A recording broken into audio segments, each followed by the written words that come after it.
이 앞전 시간부터 우리는 다윗의 세대를 꿈꾸며라는 제목으로 또 새로운 주제를 우리가 함께 시작을 했습니다. 왜 마지막 시대에 우리가 다윗을 깊이 이해하는 것이 필요하냐면 하나님께서 다윗의 세대를 찾으시기 때문에 그렇습니다. 그래서 보면은 특별히 다윗을 주님께서 뭐라고 말씀하시냐면 내 마음에 합한 자라. 그래서 He's a man after my own heart.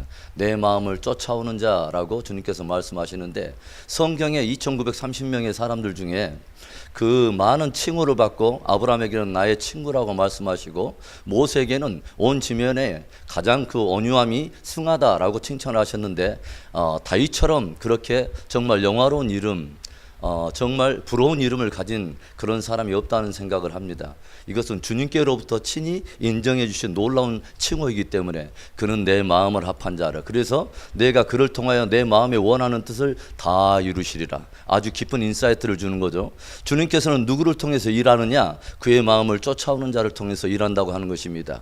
우리가 표면적으로 종교적으로 신앙생활을 하는 것이 아니라 정말 하나님의 마음 깊은 곳에 들어가서 한 마음으로 그분과 더불어서 한 마음으로 마지막 세대의 경륜을 쫓아가면서 그분이 교회와 성도를 어떤 영광으로 부르시고 어떻게 반응하는가를 주님께서 원하시는 바로 그분의 뜻에 반응하는 진짜 다윗의 세대로 우리가 승리하는 저와 여러분 될 수 있기를 주의 이름으로 축원합니다. 그래서 오늘은 어떤 주제를 가지고 우리가 함께 나누기를 원하냐면, 하나님께서 다윗을 어떻게 빚어내셨는가 하는 것을 5곳의 장소와 함께 연결해서 다윗의 생애를 우리가 함께 나눠보려고 합니다.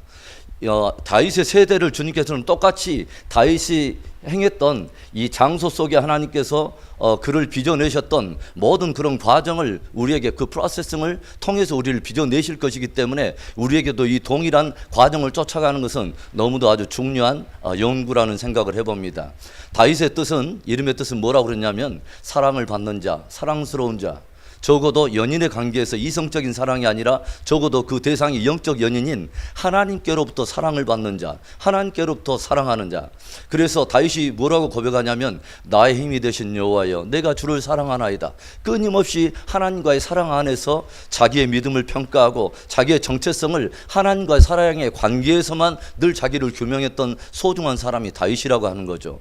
오늘 이 말씀 속에서 우리가 5곳의 어떤 그 장소들을 우리가 함께 스쳐가면서 우리는 그런 장소 속에 하나님과의 사랑 안에 변함이 없을 것인가 하는 다윗을 시험하셨던 그 하나님께 우리도 다시 한번 우리의 믿음을 점검해보는 귀한 시간이 되기를 바랍니다.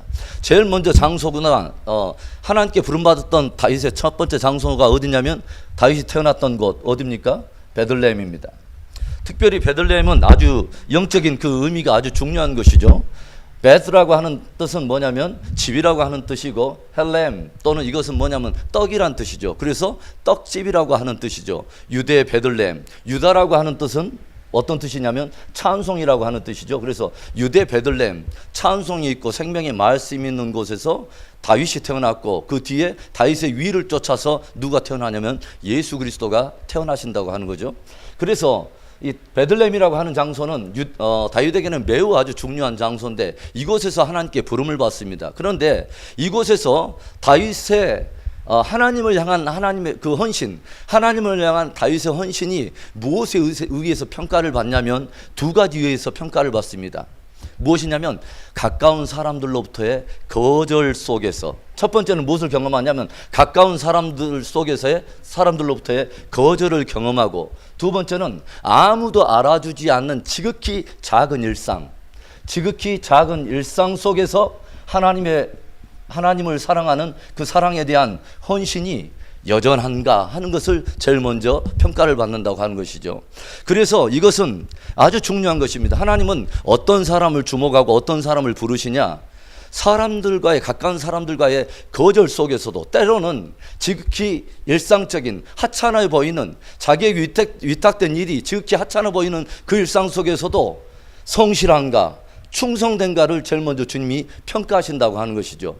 그래서 우리가 조용히 보면 사무엘상 16장 우리 방금 읽은 그 말씀 가운데는 어떤 지금 현장이냐면 사무엘이 지금 이새의 집에 와가지고 왕을 뽑는 현장입니다. 그래서 모든 형제들이 다들 지금 왕이 되겠다고 단장하면서 사무엘 앞으로 지금 지나가고 있는 바로 그때에 사무엘이 기름을 계속 부으려고 각 앞으로 지나가는 사람들 위해서 기도하는데 감동이 오지를 않는 것입니다.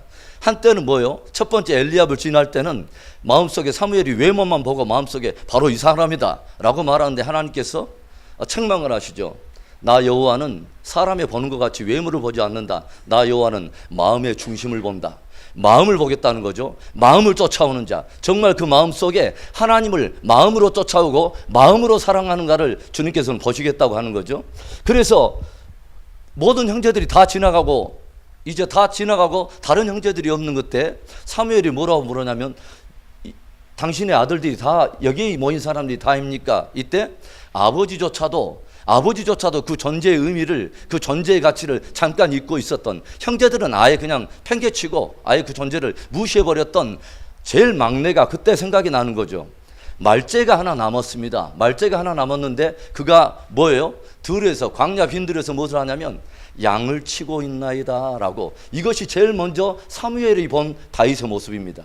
그런데 사무엘은 첫 번째 본 모습이지만 하나님은 처음부터 끝까지 누구를 주목하고 있냐면 다윗을 주목하고 있다고 하는 것이죠. 형제들 간에, 형제들 사이에서도 어떻게 보면 부모님한테도 거절당한 어떤 거절과 상실 속에서 그래도 그 가운데서 성실할 수 있는가, 충성된가, 아버지께 위임받은 지극히 어떻게 보면 작아 보이는 곳, 아무도 보지 않기 때문에 대충 그냥 할 수도 있는 바로 그곳에 그 작은 일을 얼마나 충성되게 수행하는가 하는 바로 그것을 주님께서 평가하신다는 거죠. 하나님의 사랑에 대한 그 다윗의 헌신을 어떤 상황에서 평가한다고요? 사람들이 거절하는 곳에, 사람들이 알아주지 않는 그 자리, 아무도 보지 않는 그곳에 지극히 작은 일상 속에서 하나님 한 분만을 보고 그분 앞에서 성실할 수 있는가, 그분 앞에 충성된가 하는 것을 보고 하나님은 다윗을 먼저 선택하셨다고 하는 것이죠. 놀라운 거죠. 그래서 우리 한번 어디를 보냐면 이것을 우리 한번 보죠. 시편 69편을 찾아가 볼까요? 시편 69편 7절부터 보겠습니다. 시편 69편을 보겠습니다. 69편 구약성경 851페이지 시편 69편 7절부터 제가 천천히 읽어볼게요. 내가 주를 위하여 비방을 받았사오니 수치가 나의 얼굴에 덮였나이다. 내가 나의 형제에게는 객이 되고 나의 어머니의 자녀에게는 낯선 사람이 되었나이다. 뭐 때문에 그랬을까요?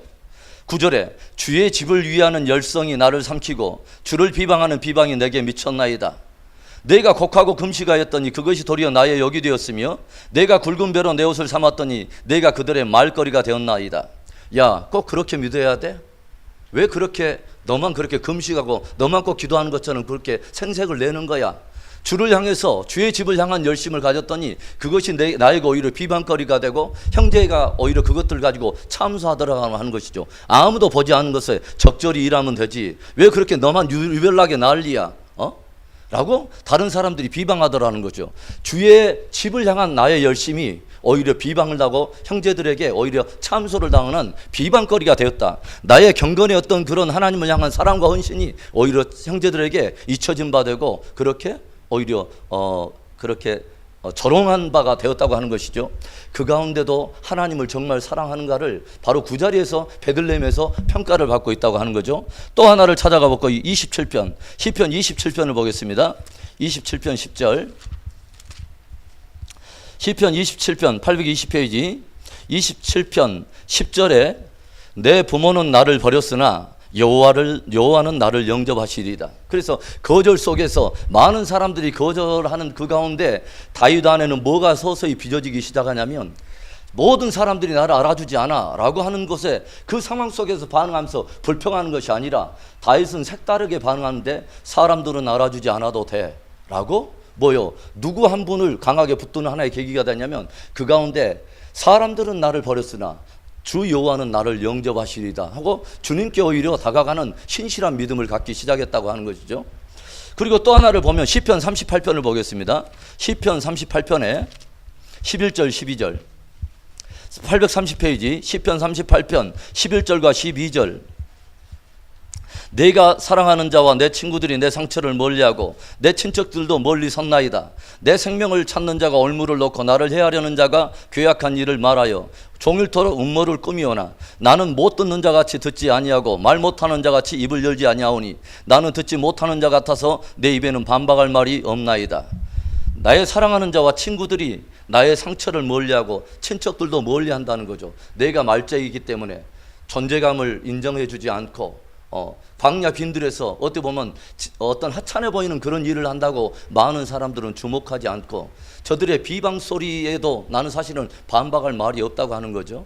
굉장히 고독한 그 가운데도 하나님 한 분 앞에서 충성할 수 있는가? 사람들에게 거절한 바 돼도 하나님 한 분만을 인해서 하나님을 향한 헌신이 흔들리지 않는가를 조용히 하나님은 보고 계셨다고 하는 거죠. 많은 사람들은 사람들 앞에서 왕이 되겠다고 사무엘 앞을 지나가면서 단장을 하면서 좋은 옷을 꾸미고 그랬지만 광야 빈들에서 하나님 앞에서 영적 단장을 해가고 있는 다윗의 성실한 모습을 우리가 보게 된다고 하는 거죠. 그런데 이것이 왜 다윗에게 그렇게 필요한 것이며 다윗이 진짜 이스라엘의 왕이 되기 위해서 왕 같은 제사장들의 한 기준을 잡기 위해서 왜 이 영성이 우리에게 필요한가 하는 거죠. 놀랍게도 지극히 작은 것에 충성됨은 진짜 중요한 것의 한 일부가 된다고 하는 것을 우리는 잊지 말아야 된다고 하는 거죠. 다시 한번 지극히 작은 것에 대한 성실함은 지극히 중요한 것의 충성됨과 함께 연결되어 있다고 하는 것이죠. 그래서 지극히 작은 아버지의 양떼를 맡은 바로 그 광야에서 그 충성됨이 이스라엘의 모든 양떼를 충성되게 일하는 것에 하나의 기본적인 품성을 빚어내는 하나님의 훈련의 장이었다고 하는 것이죠. 아주 중요한 거죠. 오늘의 작은 일상에 지극히 작은 일이 장차 나타날 한 영광의 한 부분이 된다는 것을 여러분 깊이 있게 명심할 수 있기를 바랍니다. 그래서 마태복음 25장에도 어떤 말이 기록되어 있습니까? 마태복음 25장에는 보면은 세 가지, 마태복음 24장에는 정말의 징조들을 다루고 있고 25장에는 정말의 성도들의 삶을 세 가지 비유로 다루고 있는 장인데 제일로 먼저 등장하는 장이 무엇입니까? 이야기가 바로 지혜로운 다섯 처녀와 어리석은 다섯 처녀의 이야기인데 이것은 어떻게 보면 무엇을 말하는 것입니까? 지극히 작은 시간 속에 얼마나 경건을 준비했느냐 하는 것이죠. 아무도 보지 않는 시간, 어떻게 보면 그냥 하찮아 보이는 일상의 경건 속에 평상시에 준비했던 경건이 마지막 세대를 뚫고 가는 아주 중요한 성실성의 한 기초가 된다고 하는 것이죠. 할렐루야. 그래서 아주 중요한 거죠. 지극히 지혜로운 다섯 처녀는 평상시에 등만 아니라 뭐요? 항상 기름을 평상시에 준비를 하고 있었다고 하는 거죠. 일상의 경건에 성실했다고 하는 거죠. 그런데 뒤늦게 그때 신랑이 온다는 소리를 듣고 그때야 기름을 준비하러 갔던 사람들은 거기에서 밀렸다고 하는 것이죠. 지극히 작은 일들이 장차 올 것들과 함께 아주 중요한 것의 한 일부가 된다고 하는 것이죠. 또 두 번째는 무엇에 대한 이야기입니까? 달란트 비유를 통해서 2달란트, 5달란트 받은 사람들에게 주님께서 칭찬한 것이 뭡니까? 잘하였도다. 착하고 충성된 종아, 네가 지극히 작은 일에 충성되었음에 뭐요? 주인의 즐거움에 참여할지어다. 지극히 작은 것에 충성되었음에 이제는 내가 내게 큰 일을 맡기리라 라고 주님께서 말씀해 준 것을 우리가 보게 되죠. 지극히 작은 은사와 사명에 대해서 성실한 것 굉장히 중요하다고 하는 거죠. 아버지께 맡았던 작은 양떼들, 작은 어떤 위임받은 일들에 대해서 아무도 알아주지 않는 것에 대한 충성됨이 하나님이 늘 기억하셨다가 진짜 귀한 것들을 맡겨주신 하나의 기초가 되었다고 하는 거죠. 그 다음에 세 번째는 무엇입니까? 양과 염소에 대한 비유를 들려주면서 이것은 한마디로 무엇입니까? 여기에 있는 지극히 작은 자 중에 하나에게 한 것이 곧 내게 한 것이요, 지극히 작은 자에게 하지 않는 것이 곧 내게 하지 않는 것이냐고 말씀하면서 지극히 작은 한 영혼에 대한 성실성을 또 이렇게 주님이 평가하셨다고 하는 거죠. 이 세 가지 똑같이 무엇을 말합니까? 지극히 작은 것에 대한, 어떻게 보면 하찮아 보이는 것에 대해서 하나님 한 분만 바라보면서 사람들의 거절과 알아주지 않는 속에도, 그리고 뭐요? 지극히 작아 보이고 하찮아 보이는 그런 장소, 그런 시간의 경건 속에서도 성실을 다했느냐 가지고 그것이 아주 장차 귀한 것들을 맡겨가는 하나의 중요한 성실성의 척도를 가지고 다윗을 평가하셨다고 하는 거죠. 베들레헴 참으로 그 중요한 장소이죠. 그래서 베들레헴에서 다윗은 아무도 보지 않는 곳에서 하나님 한 분만을 향한 사랑의 진실됨과 또 그 일에 대한 성실성과 충성됨을 하나하나 준비하고 있었다고 하는 거죠. 여기에서 다윗은 무엇을 배워가냐면 진실로 내가 그런 상황에 상관없이 사람들의 거절과 상관없이 하나님을 진실로 사랑하는가, 진실로 내 마음으로 하나님을 깊이 경외하는가 하는 그의 성품을 여기에서 빚어가는 귀한 훈련을 받았다고 하는 것입니다.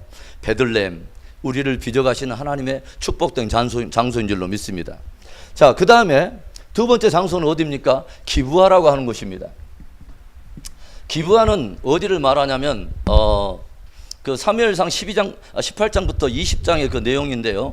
이때는 이제 엘라 골짜기 가까운 곳에 있는 기브아라고 하는 도성에는 당시 사울의 궁정이 있었는 것입니다. 그래서 이제는 광야 목동이었던 이 다윗이 드디어 어디에 드러나냐면 이스라엘 가운데 전면에 아주 고귀한 존재로 드러나는 시간인데, 이때는 드디어 골리앗과의 한판 싸움을 통해서 승리를 취하게 되는 바로 다윗의 모습을 우리가 보게 되는데, 이 일시적인 승리로 인해서 일시적인 형통과 또 사람들의 인기와 환호 속에서 하나님을 향한 그의 사랑이 평가를 받는 것이죠. 하나님을 향한 사랑에 대한 다윗의 헌신이 어디 속에서 평가를 받냐면, 어디 속에서 시험대에 오르게 되냐면 일시적인 형통과 성공 속에서 사람들이 알아주는 그러한 그 평가 속에서 그 가운데도 하나님을 향해서 성실한가 하는 것을 평가를 받게 되는 것입니다. 이때 어떤 일이 있게 되냐면 사무엘상 17장부터 어떤 일이 일어납니까? 골리앗과의 그 전쟁이 일어나게 되죠. 그러니까 이 일로 인해서 모든 이스라엘의 군사들이 다들 훈련도 받고 그 무장하면서 좋은 무기로 무장을 하고 그동안에 정말 그런 군장도 챙기고 정말 최고의 어떤 훈련을 받았는지는 모르지만, 골리앗이라고 하는 적장이 드러나자 그의 외모와 그런 용모에 눌려가지고, 그래서 우리가 아주 중요한 거죠. 외모와 어떤 신장에 눌리는 사람들이 항상 있죠. 그러나 항상 하나님을 바라보면 외모와 신장에 눌리지 않는다는 거죠. 그래서 모든 사람들이 외모와 신장을 바라보면서 다들 엘라 골짜기에 다 숨은 그때에 다윗이 드디어 드러납니다. 그리고 광야에서 베들레헴에서 훈련받았던 바로 그 놀라운 영성이 거기에서 드러나는 거죠. 사람이 인정하지 않아도 하나님 한 분께 주목했던 그 놀라운 힘, 여호와를 즐거워하는 것이 너희의 힘이니라, 여호와를 기뻐하는 것이 너희의 힘이니라. 하나님의 마음을 쫓아갔던 다윗이 물맷돌을 가지고 드디어 나가기 시작하는 것입니다. 모든 군사들도 두려워하던 골리앗 앞에 만군의 주 여호와의 이름을 가지고, 여호와의 이름에 대한 거룩한 의분을 가지고 다윗이 드디어 출정을 하게 되는 것이죠.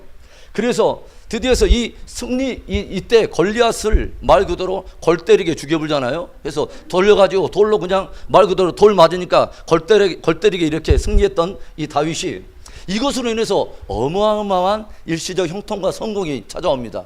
그게 뭐예요? 이제 다윗이 목동 수준이 아니라 18장 2절에 보니까, 자, 사무엘상 18장 2절에 봅시다. 18장 2절에 봅시다. 이제는 누구도 무시할 수 없는 사람이 되어버렸냐면 18장 2절에 함께 읽습니다. 그날에 사울은 다윗을 머무르게 하고 그의 아버지의 집으로 다시 돌아가기를 허락하지 아니하였고, 사울 왕도 그를 잡았어요. 이제 왕이 이제 픽업한 거죠. 왕이 이제 픽업을 하기 시작하고 왕의 눈에 이제 들기 시작하고, 1절에도 뭡니까? 다윗이 사울에게 말하기를 마침에 요나단의 마음이 다윗의 마음과 하나가 되어 요나단이 그를 자기 생명같이 사랑하니라. 드디어 그의 주변에 노는 수준이 다른 전혀 어마어마한 사람들이 붙기 시작하죠. 왕이 그를 이제 눈독에 들이기 시작하고, 왕자가 생명처럼 다윗을 사랑하는 놀라운 일이 일어나고, 그 다음에 뭐냐면 이 사울이 다윗을 사위 삼으려고 누구를 주냐면 미갈이라고 하는 자기 또 딸을 주지 않습니까? 그래서 왕의 사위가 이제 되는 놀라운 일시적인 형통과 성공이 자기에게 찾아오고, 그 다음에 오빠 부대들이 갑자기 나타나죠. 광야에서는 하나님 한 분만을 이제 의지하고 하나님 한 분만을 의지했던 다윗의 마음속에 보이는 외모가 화려하고 수려하고 용모가 신장이 장난이 아닌 S라인 막 그 걸그룹들이 막 나타나서 저기 그 찬양하는 수준이 사울의 죽인 자는 천천히요, 다윗의 죽인 자는 만만히로다 하니까 뭐 지금 다윗이 말 그대로 오매 정고하면서 지금 최고의 어떤 그 위치에 지금 오르게 된 거죠. 기브아에서 훈련받는 것은 무엇이냐면 일시적인 형통과 성공이 찾아올 때, 그리고 사람들 가운데 높은 어떤 지위와 인기를 차지할 때도 하나님을 향한 다윗의 사랑의 헌신이 한결같은가 하는 것을 시험을 받는다고 하는 것이죠. 그래서 잠언 말씀에 이런 재미있는 말씀이 있어요. 우리 잠언 27장을 찾아가겠습니다. 잠언 27장 우리 21절을 보겠습니다. 자, 잠언 27장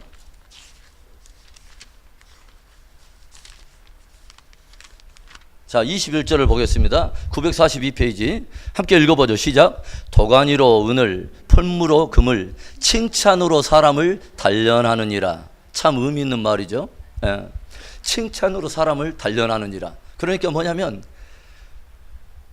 도가니로, 은은 도가니로 연단해요. 그리고 금은 풀무로 연단해요. 그런데 사람은 어떻게 하는가? 하나님이 누구를 통해서, 무엇을 통해서 한번 연단해 보냐면 사람들 사이에 높은 지위를 한번 줘보는 거죠. 그리고 일시적인 형통을 주고 사람들한테 높은 명예를 한번 얻도록 해본다는 거죠. 칭찬을 들을 때 그 사람이 어떻게 되는가 하는가를 한 번쯤은 달아본다고 하는 것이죠. 보통 일반적인 사람들은 이 정도의 지위가 주어질 때는 굉장히 분주하게 시작하죠. 서로 그의 인생에 찾아온 새로운 기회들로 인해서 바빠지기 시작하고 분주하기 시작하고 점점 누구에게서 멀어지기 시작하냐면 하나님께로부터 멀어지는 것이 보편적인 사람들의 수준입니다. 그래서 하나님은 달아보는 거죠. 이것들이 너희들에게 찾아올 때, 일시적인 형통과 사람들 사이에 서서히 어떤 지위가 찾아올 때, 그때도 나 여호와를 향한 너의 마음은 한결같은가? 라는 것을 한 번쯤 달아본다고 하는 것이죠. 참으로 의미 있는 것입니다. 그래서 이때도 무게중심이 흔들리지 않은가를 한 번쯤 달아보는 그런 시간이 된다고 하는 것이죠. 놀라운 거죠. 이때 사울은 다윗을 군대 장관으로 삼습니다. 군사장으로 삼고 그 사울 왕을 가까운 데서 호위할 수 있는 이른바 왕의 경호대장이 되는 것이죠. 그래서 모든 영역에서 일시적인 형통이 찾아올 때 그때도 하나님을 향한 너의 사랑의 헌신은 한결같은가? 라고 주님은 기브아에서 우리를 달아볼 때가 있다고 하는 것이죠. 그 다음에 세 번째 장소는 어디냐면 아둘람이라고 하는 한 굴입니다. 아둘람에서 하나님께서 역시 다윗을 또 달아보는데, 여기에서는 사무엘상 21장부터 31장의 그 내용인데, 여기서는 광야의 역경 속에서 다윗의 믿음을 달아보는 것입니다.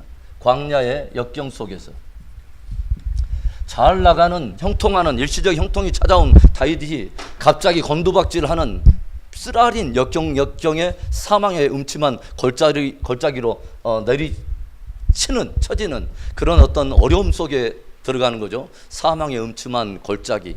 적어도 이 골짜기의 수준이 어느 정도냐면 자기를 그렇게 총애해줬던 사울 왕이 이제는 뭐요?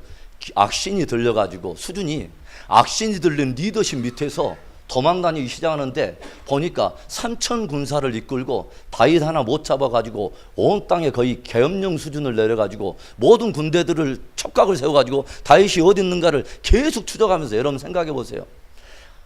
그냥 한두 사람만 나를 쫓아도 이게 장난이 아닌데 한 나라의 왕이 군대를 풀어가지고 3천 명은 따로 떼어가지고 너희들은 다윗만 추적하는 사람들이야 라고 생각할 때는 이건 장난이 아니에요. 이스라엘 땅이 그 넓은 땅이 아니에요. 대한민국보다 훨씬 강원도에다 조금 더 넓은 땅인데 그 땅 속에서 3천 군사를 풀어갖고 다윗을 추적하는 그 왕의 추적 밑에서 하루하루라도 얼마나 그 다윗이 제대로 편안한 잠을 못 잤지 않겠습니까? 굉장히 고통스러운 시간에 어디로 들어가냐면 아둘람 굴에. 역경 속에서도 일시적으로 찾아온 역경이지만 까닭 모를 고난이에요. 나도 이해할 수 없는 고난이에요. 왕으로 기름 부어서 세울 때는 언제고, 하나님께서는 왜 나를 일시적인 형통이 딱 찾아올 때 이제 하나님 나를 드디어 바로 이게 길이구나 하고 할 때 갑자기 까닭 모를 역경 속으로 우리를 쳐박을 때가 있다고 하는 거죠. 주님께서 무엇을 달아보기를 원하는 것일까요?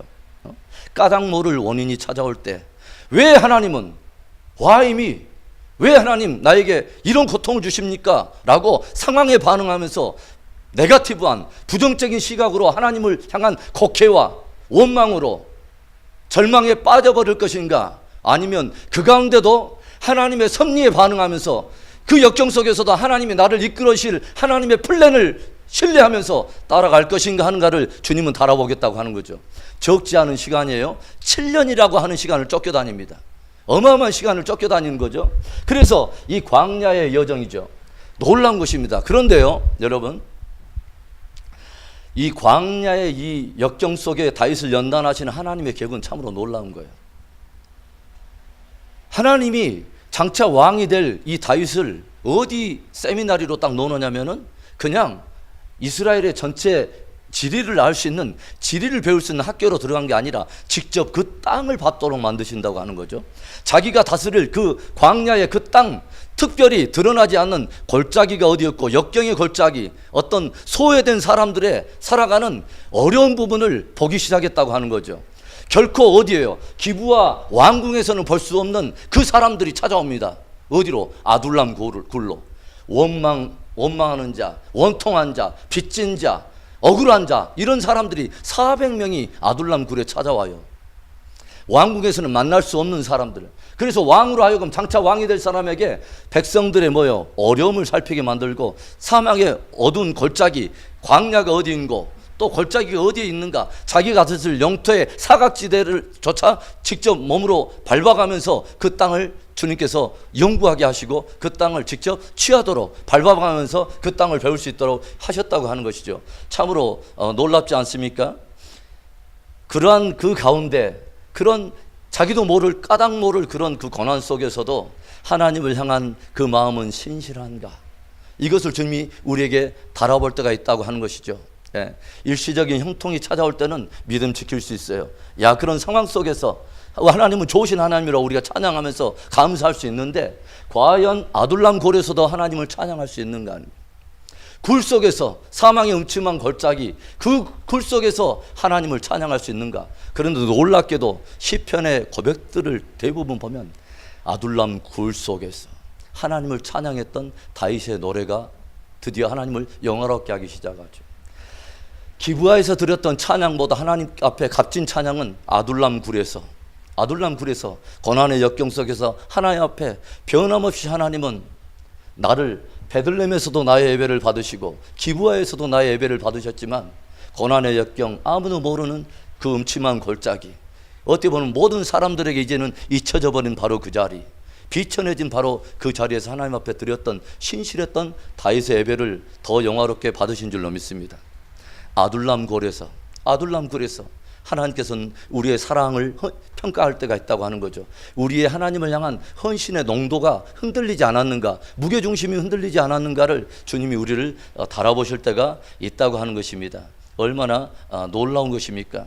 그래서 우리가 조용히 보면 어떤 교훈을 얻게 되냐면요, 그런 교훈을 얻게 되죠. 하나님을 향한 다윗의 사랑, 또 다윗의 인생을 향한 하나님의 뜻이 이루어지는데 그 어떤 것도 사실은 방해할 수 없습니다. 다윗이 하나님을 사랑하는 한, 다윗을 향한 하나님의 사랑이 아무 것에도 결코 지장을 받지 않아요. 사람들의 시선과 이런 것들이 하나님을 향한 다윗의 사랑이 흔들리지 않아요. 또 다윗을 향한 하나님의 뜻을 행하시는 것이 흔들리지 않아요. 방해받지 않아요. 블레셋 사람들이 하나님의 뜻이 다윗을 향해서 성취되는 것을 막지 못합니다. 심지어는 사울과 3천의 군대들이 다윗을 향한 하나님의 사랑을 흔들어 놓지 못해요. 그러나 하나님의 다윗을 향한 그 뜻을 딱 흔들어 놓거나 정지시킬 수 있는 딱 존재는 딱 한 존재가 있습니다. 누구일까요? 다윗 자신입니다. 다윗 자신. 만일 하나님에 대한 시각이 흔들려서 왜 하나님이 나에게 이런 상황을 주십니까? 왜 나에게만 이런 걸 주십니까? 하면서 하나님을 향해서 곡해하기 시작하고 하나님을 바라보는 그 갈망의 초점이 흔들리기 시작한다면 그 하나님이 다윗을 통해서 이루기를 위한 그분의 뜻이 흔들리기 수 있다고 하는 거죠. 그래서 결국은 상황이나 장소가 문제가 아니라 진짜 우리의 마음속에 하나님의 마음을 쫓아가는 우리의 갈망에 이상이 없는가 하는 그 우리의 전선을 다시 한번 우리가 살펴볼 필요가 있다고 하는 것입니다. 하나님은 유대 베들레헴에서 다윗을 부르시고 때때로는 일시적 형통의 기부화 속에서도 우리의 믿음을 다루시지만 일시적인 형통이 찾아온 그곳에서 까닭모를 갑자기 건두박질해가는 아둘람 굴 속에서 우리를 다루실 때가 있다고 하는 것이죠. 이때 다른 사람들처럼 왜 나에게 이런 고난이 찾아왔습니까 하고 상황과 어떤 환경 속에 불평하면서 네거티브하게 어떤 그런 부정적으로 반응한 것이 아니라 다윗은 뭐예요? 자기에게 까닭모를 고난이 찾아왔지만 그 가운데 하나님께서 나를 향한 빚어내기를 원하시는 그분의 계획이 있다고 하는 것을 신뢰하고 더욱더 자기를 낮추고 겸손히 하나님을 섬겼다고 하는 것이죠. 그 상황 속에서 행여 내가 기부하 있을 때 교만하지 않았던가, 기부야 일시적 형통이 내가 이루었다고 혹시 내 자신을 높이지 않았는가 하는 것들을 더 낮추고 겸손한 예배자가 되고 그 가운데 뭐예요? 자기를 찾아온 원통한 자, 빚진 자, 어려운 자, 영적 사각지대에 있는 어려운 사람들을 조용히 함께 품어가면서 아둘람 굴에서 함께 하나님을 예배했다고 하는 거죠. 놀랍게도 이 400명의 사람들이 다윗 왕조를 세워가는 주춧돌과 같은 사람들이 됩니다. 참으로 놀라운 거죠. 그래서 형통할 때만 그 가운데 있었던 사람들은 다 떠나가 버리고 내가 상처를 입고 고통을 당하고 까닭모를 고난 가운데서 나에게 찾아온 그 사람들과 더불어서 뭐예요? 다윗 왕조가 세워졌다고 하는 놀라운 것들을 우리가 보게 되는 것입니다. 그리고 그런 의미에서 아둘람은 하나님께서 우리에게 베푸신 놀라운 축복인 줄로 믿습니다. 왕 같은 제사장을 세우기 위해서 하나님은 반드시 우리에게도 아둘람을 허락할 때가 있다고 하는 것이죠. 그 다음에 네 번째는 어디입니까? 헤브론입니다. 헤브론인데 헤브론 땅. 헤브론은 말 그대로 무엇에 대한 평가했냐면 하나님을 향한 다윗의 헌신이 무엇으로 인해서 평가를 받냐면 약속과 언약에 대한 부분적인 성취를 할 때 부분적인 성취. 하나님께서 다윗에게 무려 13년 전에 처음으로 사무엘을 통해서 기름 부어서 왕을 세운다고 했던 진짜 왕이 처음으로 이제 되는 자리가 바로 이때입니다. 헤브론에. 그런데 헤브론에서는 부분적인 성취가 일어나는 거죠. 뭐예요? 12지파 가운데 딱 한 지파의 왕이 됩니다. 12지파. 결국 뭐냐면 모든 그 왕조를 주기 전에 하나님께서 한 지파를 먼저 주신다고 하는 거죠.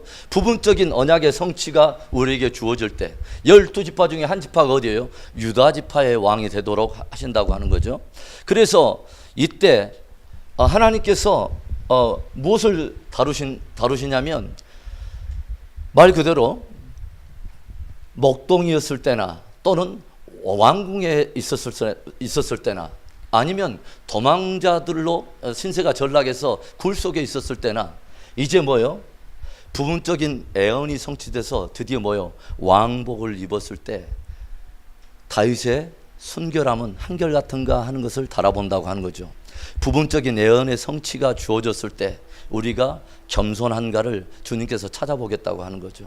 그것이 내가 이룬 것이 아니라 하나님이 하셨다고 하는 것을 절대적으로 인정하고 늘 한결같은가, 베들레헴에서나 지금 뭐요?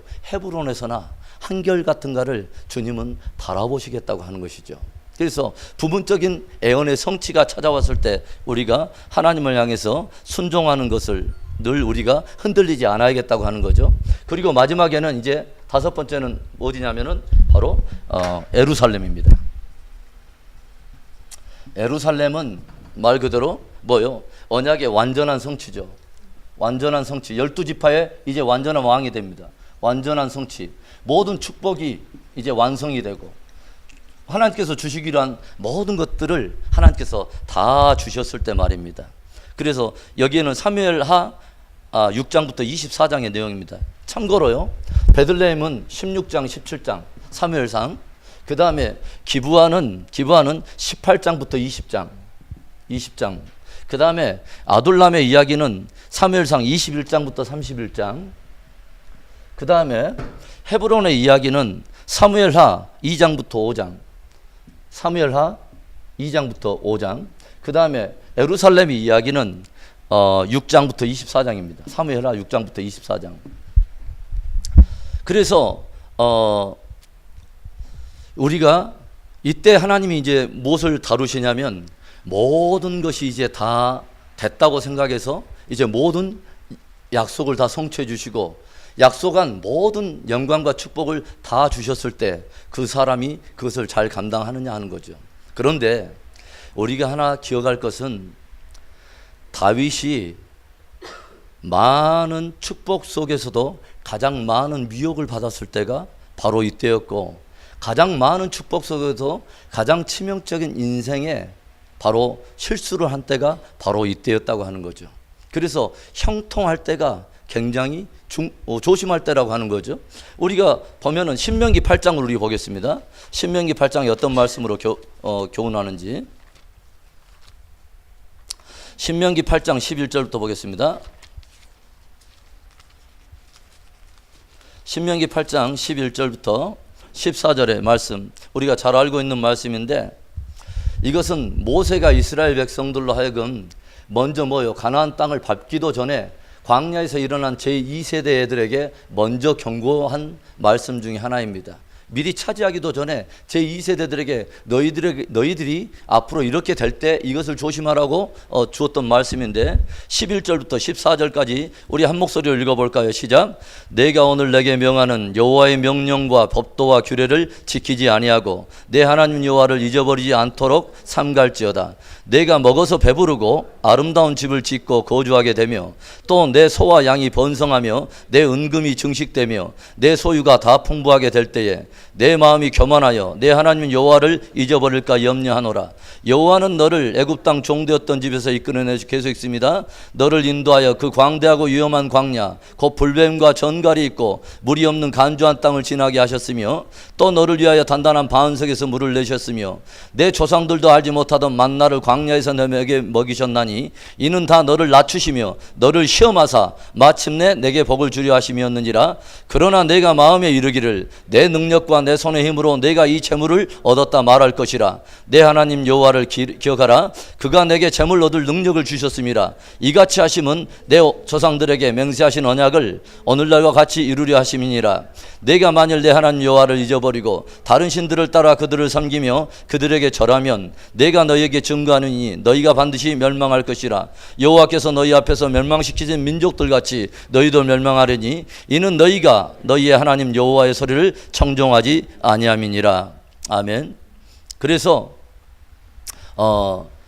이제 모든 약속이 다 성취가 되고 한 집밥뿐만이 아니라 예전 사무엘에게 기름 부음 받았을 때 그 모든 언약의 성취가 다윗에게 이제는 다 주어졌을 때, 이 모든 과정 속에 지나왔던 모든 순간들에 하나님이 이기게 하시고 극복하게 하시고 다 승리케 하신 이 하나님의 은혜를 과연 잊을 것인가? 그래서 하나님을 향한 사랑의 어떤 헌신이 흔들릴 것인가 하는 것들을 달아보시는 바로 그 시간이 예루살렘이라고 하는 것이죠. 그런데 예루살렘 그 도성에서 이제 모든 것이 성취됐다고 하는 그 순간에 드디어 저 깊은 내면에 다윗이 다 처리됐다고 생각했던 그의 정욕이 드디어 일어나기 시작하고 생각지도 못한 포도원을 허는 작은 여우가 등장하더라고 하는 거죠. 경고했던 예루살렘 성, 자기의 인생을 허무는, 포도원을 허무는 작은 여우. 그게 뭡니까? 육신의 정욕과 안목의 정욕과 이생의 자랑들이 갑자기 살만하니까 갑자기 튀어나와서 하나님을 향한, 또 하나님이 그 선을 넘어서 드디어 최고의 축복의 순간에 가장 치명적인 그 범죄를 인해서 하나님 앞에 징계를 받는 모습을 우리가 보게 된다고 하는 것이죠. 오늘 5곳의 장소를 우리가 깊이 생각을 볼 필요가 있습니다. 하나님께서는 마지막 세대 다윗의 세대를 일으키기를 원하시는데, 다윗을 빚어내신과 같이 하나님께서는 우리에게 5 이런 도성과 장소를 통해서 우리를 다윗의 영성으로 빚어가신다고 하는 것입니다.